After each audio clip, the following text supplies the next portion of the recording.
Զրուցում ենք էներգետիկ հարցերով փորձագետ, միջազգայնագետ Արմեն Մանվելյանի հետ։ Պարոն Մանվելյան, երեկ ի վերջո Սահմանադրական դատարանը վարույթ ընդունեց հեծին առնչվող ընդդիմադիրների դիմումը։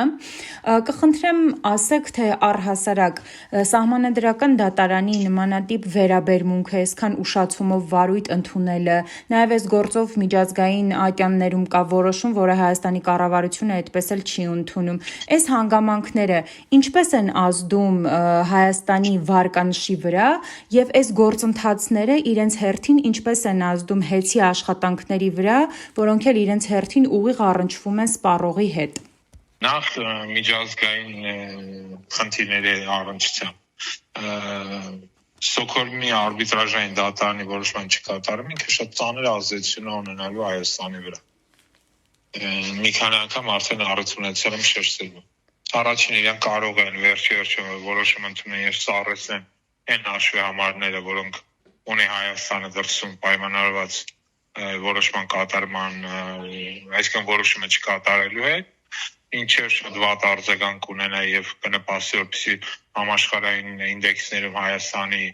կարգավիճակը նվազեցնի։ Երկրորդը բարձր որ այս իրավիճակը ասում է նաև արտաքին ներդրումների եւ ինվեստիցիաների վրա։ Հասկանալի մի երկիր, որը հրաժարվում է Ստոկհոլմյան արբիտրաժային դատարանի որոշում ընդունել, ինքը համարում է ոչ բարենպաստ տարածաշրջան ներդրումների համար։ Հետևաբար սա էսի ազդեցության մի կողմն է, որը հստակ կերպով կա։ Ինչ վերաբերում է Սահմանադրական դատարանի կողմից այս քայլերին, ես առանձնապես հույս չունեմ, թե Սահմանադրական դատարանը ինչ որ օրինական sense ասենք որոշում կընդունի, որտեղ Հայաստան ամբողջ դատա իրավական համակարգը գտնվում է այսօրվա քաղաքական ռեժիմի ենթակայության տակ։ Չընդունել դա իրանք չէին կարող, հնարավորինս ձգձգեցին, հիմա այլ ընդունեցին, կարող չէ միջանկյալ անիմաստ անորոշ որոշում ընդունել։ Այսինքն ձևական բնույթ է կրում։ Հա, համոզված եմ, որ այնտեղ էական ոչ մի բան չի լինի, որտեղ իրանք ամբողջովին վերահսկվող այսօր Սահմանադրական դատարանի բոլոր անդամները համաձայն կարող է 1-2 բացառություն լինի, բայց մեծ մասը իրենց կողմից նշանակված անձինք են եւ իրենք դա շատ լավ գիտեն։ Ինչ վերաբերում է հեծի աշխատանքին, ապա հեծից լավ լուրեր չեն գալի։ Նախնական պարզ է, որ այնտեղ կադրային ջարդ է գնում։ Այն մարդիկ, ովքեր շատ լավ մասնագետներ էին, այդ մարդկանց հեռացնում են աշխատանքից եւ փոխարենը գալիս են ԿՊԱ-ական, ԿՊԱ-մերձ իրենց բարեկամազատ բարեկամներին նշանակում են մասնագիտական պաշտոնները, ինչը արդեն ունի իր հետևանքը, օրինակ ես վերջերս հայտնի դարձավ մի երիտասարդ էլ մահացել,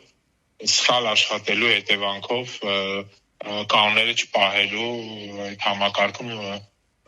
էլեկտրահարվել էր։ Եվ սա հենց գալիս է նրանից, որ այն մարդիկ, ովքեր պատասխանատու են անվտանգության համար, այդ ամբողջ անձնակազմը հեռացվել է աշխատանքից։ Այսինքն սա